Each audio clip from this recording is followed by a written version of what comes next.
Hey, this is Lenny, and today we are going to be playing one of my favorite games of all time from the Nintendo 64 era. That game is Star Wars Shadows of the Empire. Shadows of the Empire, for those who don't know, came out in about 96, maybe 97, right before the Star Wars Special Editions came out. And I know a lot of the expanded universe stories has kind of been dissuaded as not perceived as non-canon since Disney took over, but essentially Shadows of the Empire takes place in a very specific spot in the Star Wars mythology, and that is between Empire Strikes Back and Return of the Jedi, where Luke and Leia were going after Boba Fett to try and rescue Han Solo before they get to Jabba the Hutt. And it also kind of talks about there's a little side story about Black Sun, which is an organization led by Prince Shizor, who's trying to basically overthrow the Empire and betray Darth Vader. And the character you play in the game is Dash Rendar, kind of a rogue pirate, very Han Solo-ish type of character. His ship, the Outrider, is very much like the Millennium Falcon. So we're going to dive right in. Usually with Let's Plays, I just kind of play and comment. This I'm going to do a little differently. I'm going to try to do like a walkthrough, give you a step-by-step of how I do the game. I am not an expert, but I have played this game many times, so let's just dive in and we'll go through it. That's Lobot, your trusty assistant who helps you out with like messages on your ship.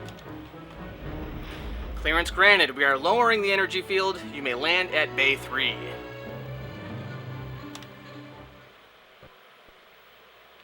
then of course the very familiar hangar bay on Hoth. I thought you were still an Ord Mantell. Bounty hunter trouble bring you here? Yeah, I see you still fly the Outrider. I hear she's almost as fast as the Falcon now.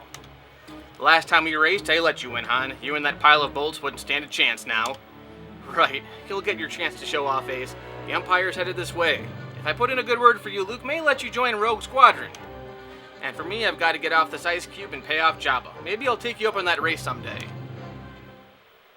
So that's kind of the backstory that sets up Shadows of the Empire.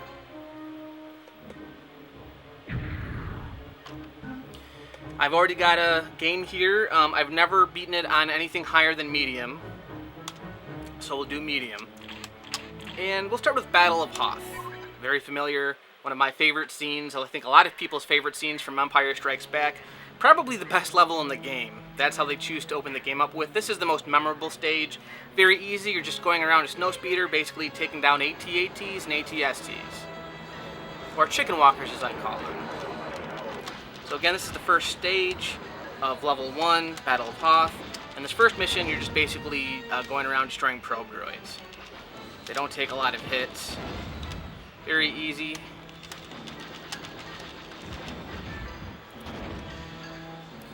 And there's level 1. Nothing to it. Now we enter the AT-STs, the Scout Walkers, which I like to call chicken walkers. And you always want to make sure you hit them from behind. Once you get in front of them, they start firing at you, and they're very hard to dodge. So take this guy down. And he's down. And then we'll go after number 2. So far, so good. These guys keep flying in my way. I don't know who's firing at me. Oh, that close call. Alright. Take out these probe droids. These are usually the last guys I take out because they're super easy and much easier once you take out the AT-STs. Stage complete.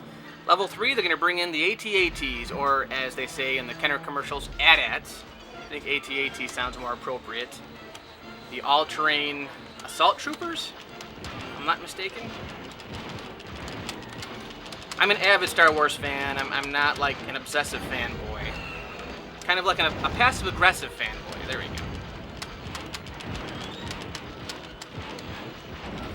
go. Alright, so take those guys down. Now you can take down the AT-ATs by shooting at them, but I don't think you get challenge points that way, and it's much more fun to just take them out with a good old-fashioned tow cable. Now for those who are wondering about challenge points are absolutely not necessary to beat the game. There's 2 reasons why you collect them. I've never collected all of them, but if you're a completist and you collect all the challenge points, you do get the hidden secret ending. It's one of those things where when you beat the game, you don't get the full ending unless you get 100%, and that involves getting all the challenge points. In the later levels, the third-person levels where you actually play as Dash on foot, they are the challenge points are pretty easy to find. They're in the shape of these little anchors, these silver anchors, which are, of course, the Rebellion's insignia. In levels like these, they're different. So in this level, challenge points are when you get them when you take down the AT-ATs with the tow cable. So if you shoot down the AT-ATs, you actually don't get the challenge points. The ending, I'll spoil it right now. Essentially, they make it seem like Dash went off through this whole game and he dies at the very end. He doesn't make it out of not the Death Star, but when you go to take down Shizor's palace, he dies in the explosion. The actual ending is that Dash actually escapes to safety. That's the real ending if you collect all the challenge points. You can find it on YouTube. I've never actually seen it myself. I mean, I've never actually gotten the challenge points. I've seen the ending. But the other reason why it's good to get challenge points is the more challenge points you get, the more extra lives you get. If you get all of the challenge points in a level, you get 3 extra lives. I know it doesn't seem like that much, but parts of the game do get pretty challenging. So it's good to get those extra lives. I mean, why not, if they're not hard to get? This guy just took me down. Medium, for some reason, usually I always die at least once on this first stage. I don't know why. It just always seems to happen. My strategy, if you've noticed, for this last level with the 2 AT-ATs and the 4 AT-STs, is try to take down the Chicken Walkers, the AT-STs first, and that way the AT-ATs are a lot easier to deal with. The AT-ATs don't really pose a problem unless you get right in front of them. The AT-STs can get you pretty much from anywhere on the screen, and it's a pain in the butt, because once they set their sights on you, as you just saw, like this guy here, they pretty much nail you like a shark. They won't let you out of their sight, so you got to do some fancy maneuvers, and even then, sometimes they can be aggressively very cheap, like this guy here. So, well, I might die again. That would be a bummer. Try to go, Probe Droid, get out of my way, please. Thank you. So I'm going to stick behind this guy.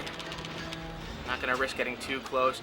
If you do crash into them, you do lose a life, but usually it does take them down. I've seen people do it in speed runs, trying to not lose many lives here, because again, as I get to the later levels, like when I fight Boba Fett, I'm going to lose at least 4 or 5 lives just in that fight. I've never... see, I lost the tow cable. On easy mode, you get as many tow cables as you want.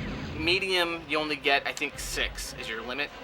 So, take your time with these two. It is entirely possible to kill yourself while you're towing down the while you're pulling down the AT-ATs if you get too close to them while wrapping the tow cable. And if you go too fast, you'll lose the tow cable like I just did. Okay, one last guy. What I think is kind of funny, it didn't really matter when the game first came out, but the scale is really not great, because if you watch Empire Strikes Back, the snowspeeders are a lot smaller than the AT-ATs here. It's about, I don't know, a quarter of the size, but who cares? This was the first Star Wars game that made me feel like I was actually playing through the movie. And back then, the graphics were pretty good. Today, I know they don't look like much, but they're plausible. They get the job done. Down. Probe Droids, I think I've got 3 left. 2 left. Okay, I think there's 1 guy left. Unless I got him somewhere. Where's he at? There he is. Bugger.